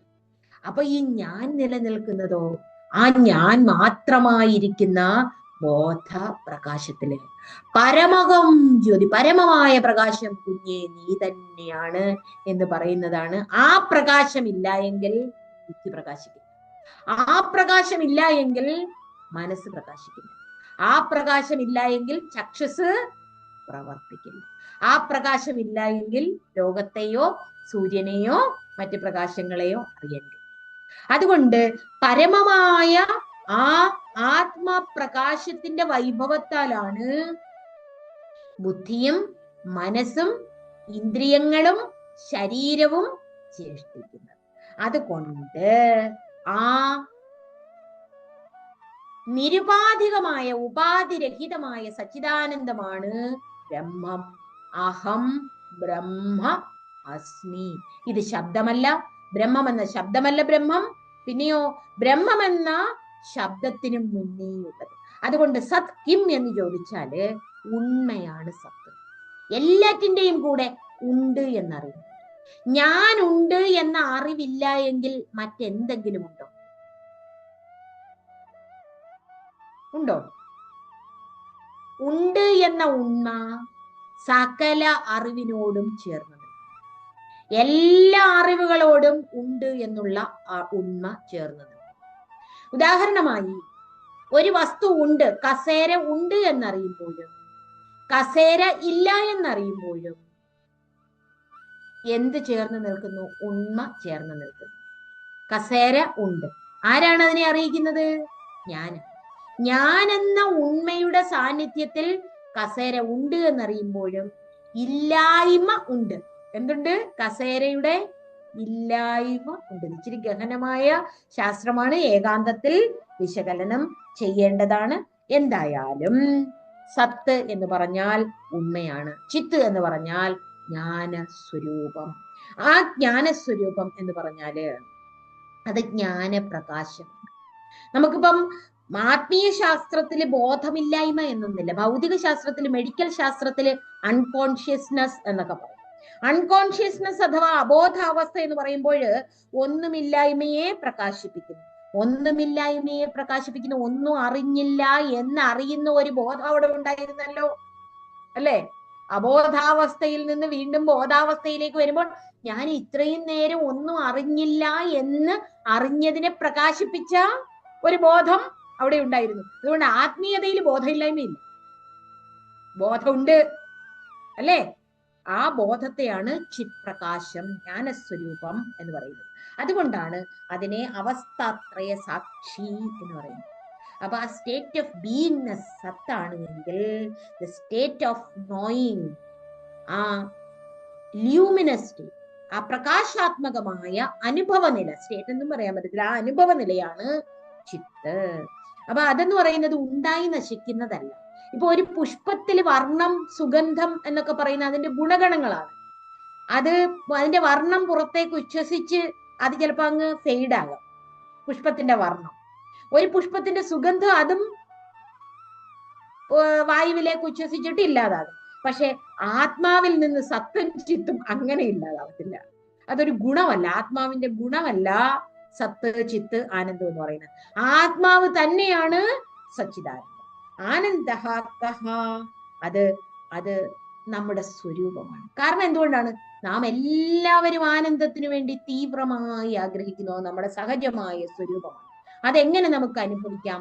മനോവികലതകളിൽ നിന്നുള്ള മോചനമാണ് ആനന്ദം. മനോവൈകല്യങ്ങളിൽ നിന്ന്, എല്ലാ നെഗറ്റീവ് ഇമോഷൻസിൽ നിന്നും നാം മോചനം നേടണം. എപ്പോഴെപ്പോൾ അൺവാണ്ടഡ് തോട്ട്സ്, യൂസ്ലെസ് തോട്ട്സ്, പ്രയോജനശൂന്യങ്ങളായ ചിന്തകൾ നമ്മളുടെ ഉള്ളിലേക്ക് വരുമ്പോൾ, അത് താനാണെന്ന് ചിന്തിക്കുമ്പോൾ, അത് താനല്ല എന്ന് ഉറച്ചുകൊണ്ട് പ്രകാശാത്മകമായിരിക്കുന്ന, നിത്യനിരാമയമായിരിക്കുന്ന ആനന്ദത്തിന്റെ അതിസാന്ദ്രമായിരിക്കുന്ന, ഘനീഭൂതമായിരിക്കുന്ന ഉണ്മ താനാണെന്ന് ഉറപ്പിച്ചുകൊണ്ട് ആ അവസ്ഥയെ ധ്യാനിക്കുക എന്നുള്ളതിന് കുറച്ച് ധൈര്യം. ഇതൊക്കെ തനിക്ക് സാധിക്കില്ല എന്നൊന്നും വിചാരിക്കരുത്. ഞാനൊരു ഗൃഹസ്ഥനാണ്, എനിക്ക് പറ്റില്ല, എനിക്ക് ബന്ധങ്ങളുണ്ട്, മിത്രങ്ങളുണ്ട്. ആയിക്കോട്ടെ, ഇതാര് പഠിപ്പിച്ചു? ഇതാര് പഠിപ്പിച്ചു വെച്ചു? എനിക്ക് പറ്റില്ല എന്ന് പഠിപ്പിച്ചതാര്? ആ സച്ചിദാനന്ദ സ്വരൂപമായിരിക്കുന്ന ആത്മാവിനെ വിസ്മരിച്ചതാര്? ആത്മസ്മരണ വേണം. അതിന് തനിക്ക് കരുത്തുണ്ട്, യോഗ്യതയുണ്ട്. അതിന് മാനുഷിക ജന്മം മാത്രം മതി, സത്സംഗം മാത്രം മതി. അത് നമുക്ക് ലഭിച്ചു കഴിഞ്ഞിരിക്കുന്നു. ആചാര്യ ഭഗവത് പാദർ ഹൃദയ മധ്യത്തില്, ആ ഹൃദയ കമലത്തില് ആ സത്യ തേജസ്സായി എങ്ങനെ വിരാജിക്കുന്നു, അത് നമ്മോട് പറയുകയാണ്. അതിന് നമുക്ക് കരുത്തുണ്ടാവണം. ആ കരുത്തില്ല എങ്കിൽ നമുക്കൊരിക്കലും ഈ സത്യം മനസ്സിലാക്കാൻ കഴിയില്ല. സമയം അതിക്രമിക്കുന്നു. എന്തായാലും കരുത്തുണ്ടാവും. ഞാനൊരു യാഥാർത്ഥ്യം നടന്ന ഒരു സംഭവം നിങ്ങളുമായി പങ്കുവെച്ചുകൊണ്ട് ഇന്നത്തെ ആ സച്ചിദാനന്ദ സ്വരൂപത്തിലേക്ക് ശ്രദ്ധയെ നിർത്തുന്നതിനുള്ള കരുത്താർജിക്കുന്നതിന് ഒന്ന് സംവദിക്കാം. 1971 ഇൻഡോ പാക് യുദ്ധം നടക്കുകയാണ്. ആ ഇൻഡോ പാക് യുദ്ധം നടക്കുന്ന സമയത്ത് ഇയാൻ കാർഡോസോ, ഒരു ആർമി ഓഫീസർ, പട്ടാളക്കാരെ ലീഡ് ചെയ്തുകൊണ്ട് അങ്ങനെ പോവുകയാണ്. ആ സമയത്ത് ഒരു പട്ടാളക്കാരനെ രക്ഷിക്കുന്നതിന് വേണ്ടി ഇയാൻ കാർഡോസോ പെട്ടെന്ന് കടന്നു ചെന്നത് മൈൻസിന്റെ ഒരു കേന്ദ്രത്തിലേക്കാണ്. പെട്ടെന്ന് ഈ മൈൻസ് എല്ലാം പൊട്ടിത്തെറിച്ചു. ആ മൈൻ ഫീൽഡില് പെട്ടെന്ന് ഈ മൈനുകളെല്ലാം പൊട്ടിത്തെറിച്ചപ്പോൾ ഇയാൻ കാർഡോസോയുടെ ഇടത് കാല് ചിന്നിച്ചിതറി വേദന കൊണ്ട് പുളയുകയാണ്. സഹിക്കാൻ വയ്യ, എന്ത് ചെയ്യണമെന്നറിയില്ല. അദ്ദേഹം അവിടെ ഉണ്ടായിരുന്ന ഒരു ഡോക്ടറോട് പറഞ്ഞു, എന്തെങ്കിലും പെയിൻ കില്ലർ എനിക്ക് തരൂ. ഡോക്ടർ പറഞ്ഞു, എന്റെ കയ്യിൽ ഒരു പെയിൻ കില്ലറും ഇല്ല. ഉടനെ ഡോക്ടർ അദ്ദേഹത്തോട് പറഞ്ഞു, ഇവിടെയുള്ള മുഴുവൻ മെഡിക്കൽ യൂണിറ്റ്സും നാമാവശേഷമായി കഴിഞ്ഞിരിക്കുകയാണ്, എനിക്ക് എന്ത് ചെയ്യാൻ കഴിയും? എങ്കിൽ ഈ കാലൊന്ന് വെട്ടിമുറിച്ചു തരാമോ? ഇതൊന്ന് മുറിച്ചു കളയൂ. അതിനുള്ള ഉപകരണങ്ങളൊന്നും എന്റെ പക്കൽ ഇല്ലല്ലോ, ഞാൻ എന്ത് ചെയ്യും? ഉടനെ തന്നെ അവിടെ നിന്ന ഒരു സഹായിയോട് അദ്ദേഹം പറഞ്ഞു, എവിടെ നിന്നെങ്കിലും ഒരു കത്തി എടുത്തുകൊണ്ടുവന്ന് ഇതൊന്ന് വെട്ടിക്കളയൂ. അദ്ദേഹവും അതിന് വിസമ്മതം പറഞ്ഞപ്പോൾ ഒരു കത്തി എടുത്തുകൊണ്ടുവരാൻ അദ്ദേഹം ആജ്ഞാപിച്ചിട്ട് ആ കത്തി കൊണ്ട് ഛിന്ന ഭിന്നമായിരുന്ന തന്റെ ഇടത്ത് കാൽ അദ്ദേഹം വെട്ടി മുറിച്ചു മാറ്റി. അടുത്ത് നിന്ന് പട്ടാളക്കാരനോട് പറഞ്ഞു, ഇത് അവിടെ കൊണ്ട് കുഴിച്ചിടൂ. ഇത്രയധികം ധൈര്യമോ, ഇത്രയധികം കരുത്തോ, ഈ ബലം അദ്ദേഹത്തിന് എവിടെ നിന്ന് ലഭിച്ചു? അദ്ദേഹം അവിടെ അദ്ദേഹത്തിന്റെ ജീവിതത്തെ അവസാനിപ്പിക്കാൻ തയ്യാറായില്ല. സാധാരണ ആർമിയില് ആരെങ്കിലും അംഗവികലതകൾ വന്നാല് അവരെ മോഡ് ഔട്ട് ചെയ്യും, അവരുടെ തുടരാൻ അനുവദിക്കുകയില്ല. പക്ഷേ അദ്ദേഹത്തെ ആർമിയിൽ തുടർന്ന്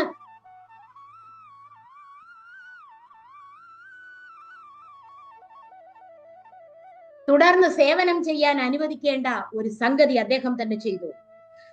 അദ്ദേഹം മുറിച്ചു മാറ്റിയ കാലിന്റെ അടുത്ത് ഒരു മരക്കാൽ പണിയിപ്പിച്ച് സ്ക്രൂ ചെയ്ത് വെച്ചുകൊണ്ട് ആ മരക്കാലുമായിട്ട് അദ്ദേഹം തന്റെ യുദ്ധമുഖത്ത് വീണ്ടും ജീവിതം തുടർന്നു.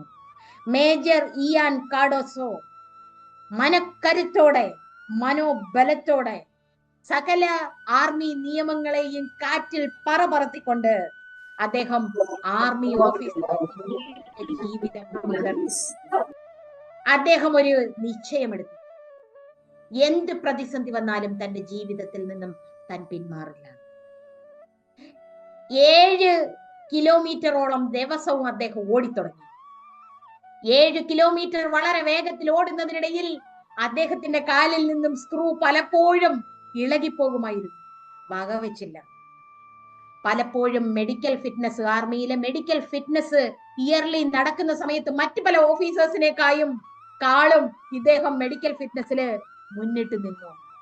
മിലിറ്ററി ഓഫീസറില് മേജർ ഇയാൻ കാഡോസോ ഒരു ദിവസം അദ്ദേഹത്തിന്റെ ചീഫ് വരുന്നുണ്ട് എന്നറിഞ്ഞ് ഹെലികോപ്റ്ററിൽ വന്നിറങ്ങുന്നു എന്നറിഞ്ഞപ്പോൾ 6000 അടി പൊക്കത്തിലുള്ള ആ മല അദ്ദേഹം കയറി ഹെലികോപ്റ്റർ വന്നിറങ്ങിയെടുത്ത് അദ്ദേഹത്തെ കണ്ടപ്പോൾ അദ്ദേഹത്തിന് ചീഫിന് അത്ഭുതം സഹിക്കാൻ കഴിഞ്ഞില്ല.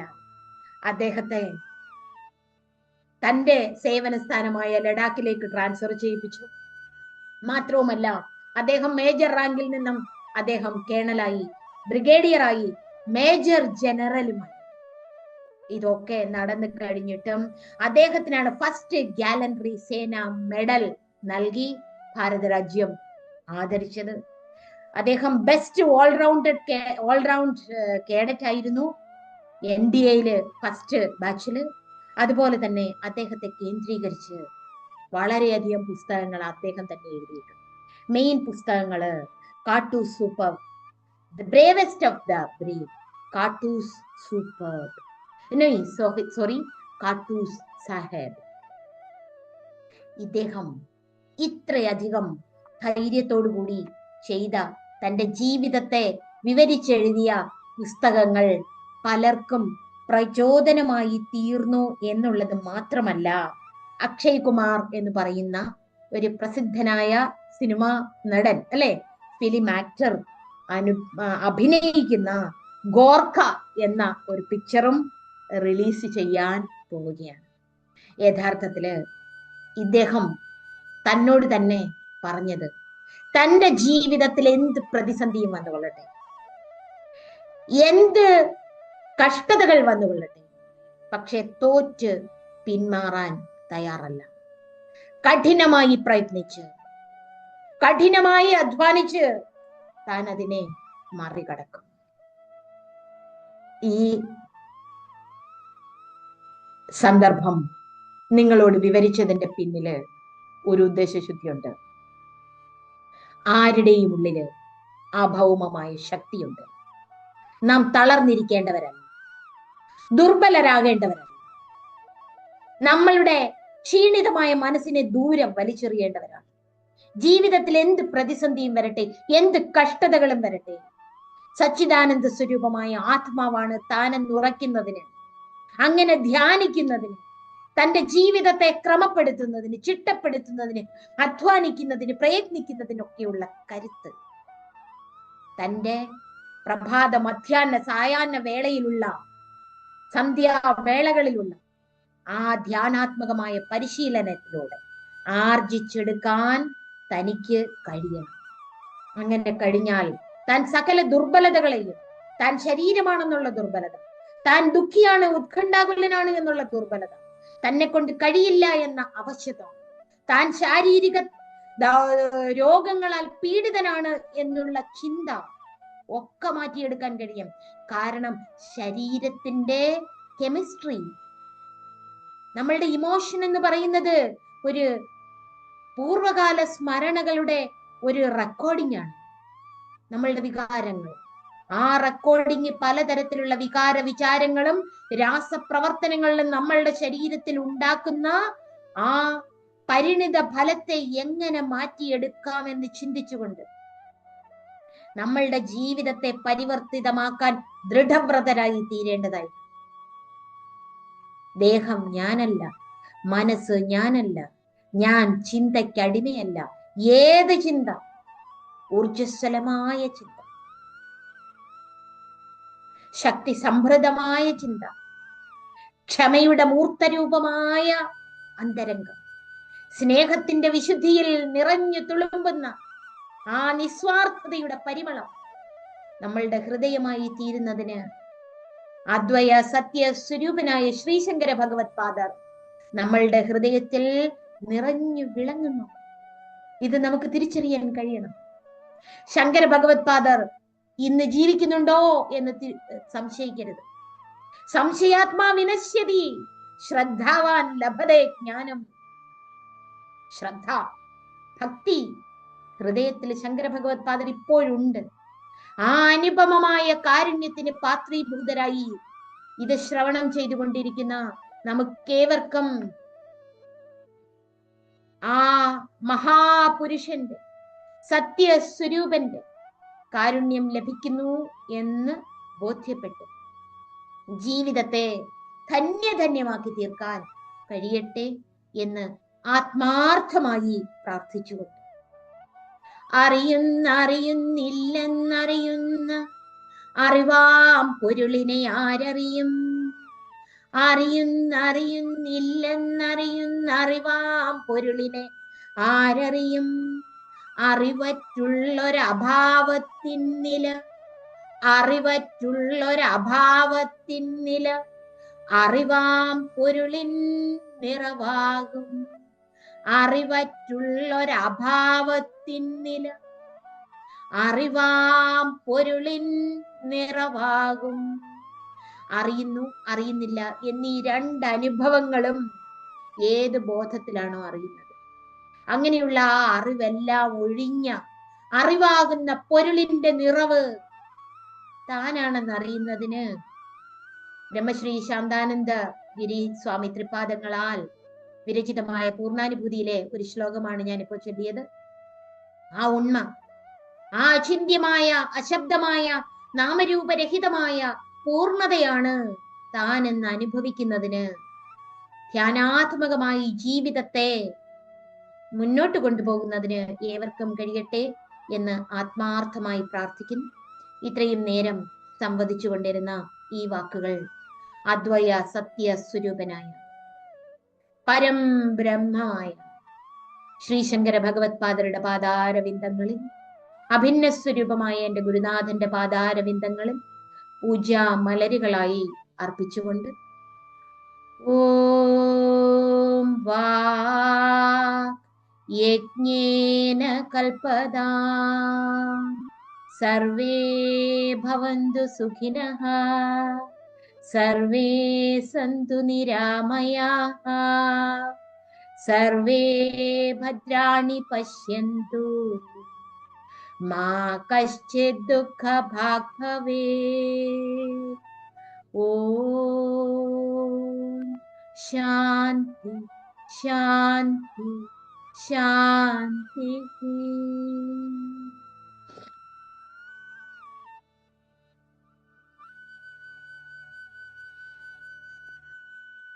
ഉഷയുടെ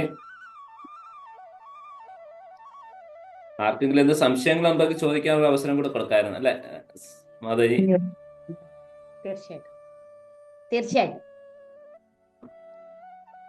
ആർക്കെങ്കിലും എന്തെങ്കിലും സംശയങ്ങൾ ഉണ്ടെങ്കിൽ ചോദിക്കാവുന്നതാണ്. 2 മിനിറ്റ് സമയം. മാതാജി നമസ്തേ. നമസ്തേ. കടക കുണ്ടല യുദ്ധാദികളൊക്കെ ഞാനല്ല, എന്റേതു മാത്രമാണെന്ന് ചിന്തിക്കുന്നത് പോലെ തന്നെയാണ് അന്നമയ, പ്രാണമയ, മനോമയ, വിജ്ഞാനമയ കോശങ്ങൾ എന്നുള്ളത്. ഇതെല്ലാം ആവരണങ്ങളാണ്. അതിനുള്ളിൽ വസിക്കുന്ന സച്ചിദാനന്ദ സ്വരൂപമായ ബോധമാണ് ആത്മാവ് എന്നുള്ള ആ അറിവ്. ഞാൻ ആര്, എന്റേതെന്ത്, ഇപ്പൊ ഞാന്റെ എന്നുള്ള ആ ചിന്താഗതിയെ കുറിച്ച് വളരെ ഭംഗിയായിട്ട് പറഞ്ഞു തന്നതിന് എപ്പോഴും നമ്മള് ഈ സംസാരത്തിൽ ഇങ്ങനെ പോകുമ്പോഴ് ഈ സ്ഥൂല ശരീരമാണ് ഞാൻ എന്നുള്ള ബോധത്തിൽ തന്നെയാണ് കഴിയുന്നത്. മാതാജി പറഞ്ഞതുപോലെ ഒരു 15 മിനിറ്റ് എങ്കിലും ഉള്ളിലേക്ക് നോക്കി ഈ ശരീരമാണോ ഞാൻ എന്നുള്ളത് 1 മിനിറ്റ് നമ്മളും ഇന്നു മുതൽ തീർച്ചയായിട്ടും ചിന്തിക്കാൻ ശ്രമിക്കാം. ചിലപ്പോ അഭ്യാസ യോഗേന അതൊക്കെ സ്വായത്തമാക്കാൻ കുറച്ചെങ്കിലും കഴിഞ്ഞേക്കാം ഗുരുവിന്റെ കാരുണ്യം കൊണ്ട് എന്ന് തോന്നുന്നു. വളരെ സന്തോഷം. ഉഷാജി, കുറച്ചെങ്കിലും അല്ല, കരുത്ത്, കരുത്ത്, നിർഭയത്വം, ഇതാണ് ഉപനിഷത്തിന്റെ മുദ്രാവാക്യം. കഴിയില്ല എന്നൊരു ചിന്തയേ വേണ്ട, കുറച്ചെങ്കിലും എന്നുള്ള ചിന്തയും വേണ്ട, പൂർണ്ണമായിട്ടും അനുഭവിക്കാൻ കഴിയും. അതിന് യാതൊരു സംശയവുമില്ല. കാരണം നാം അതാണ്. നാം അതല്ലാത്തതിലേക്ക് ശ്രദ്ധയെ വിട്ടിട്ട് നമുക്ക് കഴിയില്ല എന്ന ഒരു വാസനയ്ക്ക് അടിപ്പെട്ടു പോയിരിക്കുന്നത് കൊണ്ടാണ്. ഇതൊന്ന് ബോധ്യപ്പെട്ട് കഴിഞ്ഞാല് സീമാതീതമായ ഊർജത്തിന്റെ നികേതമായി നാം ഓരോരുത്തരും പരിണമിക്കും. ഇത് ആർക്കും കഴിയും. അപ്പൊ 1 മിനിറ്റ് അല്ല, 15 മിനിറ്റ് കൃത്യമായിട്ട്, 15 മിനിറ്റേ പറയുന്നുള്ളൂ. പക്ഷെ 15 മിനിറ്റ് എങ്കിലും നിർബന്ധപൂർവം രാവിലെയും ഉച്ചയ്ക്കും വൈകിട്ടും ഇങ്ങനെ ഒന്ന് ഇരിക്കാൻ ശ്രദ്ധ വരണം. അവിടെ ആദ്യ ദിവസങ്ങളിലൊക്കെ ഇരിക്കുമ്പോൾ വീണ്ടും ചിന്തകൾ വരട്ടെ. എനിക്ക് ദുഃഖമുണ്ട്, ഞാൻ അങ്ങനെയാണ്. അല്ല, ചിന്ത ഞാനല്ല. ഇത് കഴിഞ്ഞുപോയ ഏതോ ഒരു സ്മരണത്തിന്റെ വികാരമാണ് എന്നെ ഇപ്പോൾ മതിച്ചുകൊണ്ടിരിക്കുന്നത്. ഈ അടിപ്പെടുത്തിയിരിക്കുന്ന വികാരവും ഞാനല്ല. ഞാൻ വർത്തമാനത്തിന്റെ എന്ന് പറഞ്ഞാൽ കാലാതീതമായിരിക്കുന്ന വർത്തമാനം, ഇപ്പോൾ എന്നുള്ള ആ ഉണ്മയുടെ വിശുദ്ധി, ആ വിശുദ്ധിയിൽ ഞാൻ നിറവായി അശുദ്ധശൂന്യതയിൽ അങ്ങനെ അലിഞ്ഞു ചേർന്നത് ഒരു നിമിഷം ആദ്യത്തെ ദിവസം കിട്ടിയാലും മതി, ഒരു നിമിഷം കിട്ടിയാൽ മതി. അങ്ങനെ 3 തവണയെങ്കിലും നമ്മൾ ചെയ്യാൻ പറഞ്ഞതിന്റെ കാര്യം അത്രയും ഒരു ഗ്യാപ്പ് വരാതിരിക്കാൻ. അപ്പൊ കുറച്ചു നേരം കൂടി അത് നിൽക്കും. അപ്പൊ രാവിലെ ചെയ്യുന്നത് ഉച്ചവരെ കുറച്ചു നേരം നിൽക്കും, ഉച്ചയ്ക്ക് ചെയ്യുന്നത് വൈകിട്ട് വരെ കുറച്ചു നേരം നിൽക്കും, രാത്രിയിലും അത് കിടക്കുന്നതിന് മുമ്പും ചെയ്താൽ അത് സബ് കോൺഷ്യസ് മൈൻഡിലേക്ക് ഡെപ്പോസിറ്റഡ് ആകാൻ കിടക്കുന്നതിന് മുമ്പും ആ ഊർജ്ജസമൃദ്ധമായ ഒരു അന്തരംഗം അത് സാധ്യമാകും. അതുകൊണ്ടാ ഭഗവാൻ കൃഷ്ണൻ അർജുനനോട് പറഞ്ഞു, അർജുന, എനിക്കിത് വായോരിവ സുദുഷ്കരം എന്നാ പറഞ്ഞത് അല്ലേ? മനസ്സെന്ന് പറയുന്നത് വായുവിനെ പിടിച്ചു കെട്ടുന്നതിനേക്കാൾ കഷ്ടമാണ് ഭഗവാനെ, പറ്റുന്നില്ല. പ്രമാധി ബലവദൃഢം വായോരിവ സുദുഷ്കരം എന്നൊക്കെ പറഞ്ഞപ്പോൾ പറഞ്ഞു, എടാ അർജുന, നീ പറയുന്നത് സത്യമാണ്, അതത്ര എളുപ്പമില്ല. പക്ഷേ ഒരു കാര്യം, അഭ്യാസേന തു കൗന്ദേയ, അഭ്യാസം കൊണ്ട്, അഭ്യാസേന ഏവ അല്ലേ? അഭ്യാസം ഒന്നുകൊണ്ട് മാത്രം. അതുകൊണ്ട് ഇന്ന് തൊട്ട് കൃത്യമായിട്ട് ശ്രദ്ധിച്ചാൽ 1-2 മാസം കൊണ്ട് നമ്മളിൽ വരാൻ പോകുന്ന മാറ്റം, ഇത്രയും ശ്രോതാക്കള് ഇപ്പൊ കേട്ടുകൊണ്ടിരിക്കുന്നുള്ളൂ, ആ ശ്രോതാക്കള് മാത്രം മറ്റുള്ളവരോട് പറഞ്ഞിട്ട് ചുറ്റുപാടുള്ളവരോട് പറയൂ, നമ്മളുടെ ഈ അടിമത്തത്തെ ഒന്ന് മാറ്റണം, വൈകാരികമായ അടിമത്തത്തെ ഒന്ന് മാറ്റണം. അതിന് ഞാൻ എന്ത് ചെയ്യണം? ഞാൻ അഭ്യാസം ആരംഭിച്ചു കഴിഞ്ഞു. ഇപ്പൊ ഈ കേൾവിയിൽ തന്നെ, ഈ ശ്രവണത്തിൽ തന്നെ അഭ്യാസം ആരംഭിച്ചു കഴിഞ്ഞു. ഇന്ന് കിടക്കുന്നതിന് മുമ്പ് അഭ്യസിച്ചിട്ടേ കിടക്കൂ. ദൃഢനിശ്ചയമാണ് അത്. തന്റെ ആ വിശുദ്ധമായ അന്തരംഗം, അത് സ്നേഹം, ക്ഷമ, ഈ വാക്കുകളൊക്കെ മറന്നു പോകാതിരിക്കാൻ വേണമെങ്കിൽ ഈ ക്ലാസ് തന്നെ ആവർത്തിച്ച് കേൾക്കണം. അത് കേട്ടിട്ട് വീണ്ടും ആ പ്രാണായാമ പ്രക്രിയയും കൂടെ ഉണ്ടെങ്കിൽ ഗംഭീരമായിരിക്കും. കാരണം ആ ശുദ്ധ അരൂപമായിരിക്കുന്ന പ്രാണനിലേക്ക് ശ്രദ്ധിച്ച് ചിന്താരഹിതമാക്കിക്കൊണ്ട് അഭ്യസിച്ച് മുന്നേറിക്കൊണ്ടിരുന്നാൽ നമ്മളുടെ രോഗമുണ്ടെന്നുള്ള ചിന്ത പോലും പോകും, ക്ഷീണമുണ്ടെന്നുള്ള ചിന്ത പോകും. കഴിവില്ല എന്ന് ചില വിഹായസിൽ നിങ്ങൾ ചില ഫീൽഡിൽ ഏതെങ്കിലും ഒക്കെ മണ്ഡലങ്ങളിൽ നിങ്ങൾക്ക് കഴിവില്ല എന്ന് തോന്നുന്നുണ്ടെങ്കിൽ കഴിവുണ്ട് എന്ന് വിചാരിക്കും, അതുപോലും മാറ്റിയെടുക്കാം. കുട്ടികൾക്ക് ബുദ്ധിയെ എങ്ങനെ വിനിയോഗിക്കണമെന്ന് പറഞ്ഞു കൊടുക്കുന്നതിനുള്ള ഒരു പദ്ധതിയായിട്ട് ഇതിനെ ആവിഷ്കരിക്കാം. എന്ന് പറഞ്ഞാൽ ഏത് തരത്തിലും നമുക്ക് നമ്മെ ഉദ്ധരിക്കുന്നതിനുള്ള ഒരു മാർഗമാണ്. ധന്യാത്മാവായ ശ്രദ്ധാലുവായ ഗുരുകൃപ സമാർജിച്ചിട്ടുള്ള ഉഷാജിക്ക് തീർച്ചയായിട്ടും ഇതിന്റെ ആന്തരിക ജ്ഞാനം ലഭ്യമാകുന്നതിന് എല്ലാവിധ സ്വാത്മകൃപയും ഉണ്ട്. അതുകൊണ്ട് തീർച്ചയായിട്ടും ഈ ധ്യാനം തുടരാം. കൃത്യമായിട്ടും അത് അന്തരാത്മാവിന്റെ കൃപയാൽ ലഭിച്ചിരിക്കും. ഇനിയും എന്തെങ്കിലും ഉണ്ടെങ്കിൽ ഉഷാജി. നമസ്തേ. നമസ്തേ. നമസ്തേ. നമസ്തേ. കബീർ എന്ന് പറഞ്ഞ കൈ കാണിക്കുന്നുണ്ടല്ലോ. സംശയം ചോദിക്കാനാണെങ്കിൽ പറയാം, മാതാജിയോട് സംസാരിക്കാനാണെങ്കിൽ സംസാരിക്കാം. അൺമ്യൂട്ട് ചെയ്യണം. Unmute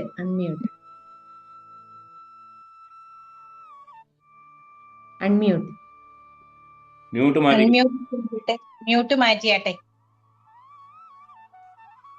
മ്യൂട്ടാണ് Shri MA Kabir. Mute മാറ്റിക്കോ.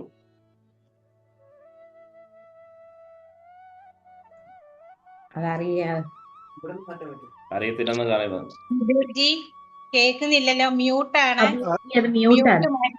പറഞ്ഞാട്ടെ. അദ്ദേഹം കേൾക്കുന്നില്ല, അദ്ദേഹം പറയുന്നുണ്ട്. മ്യൂട്ട് മാറ്റാൻ നമുക്ക് പറ്റും.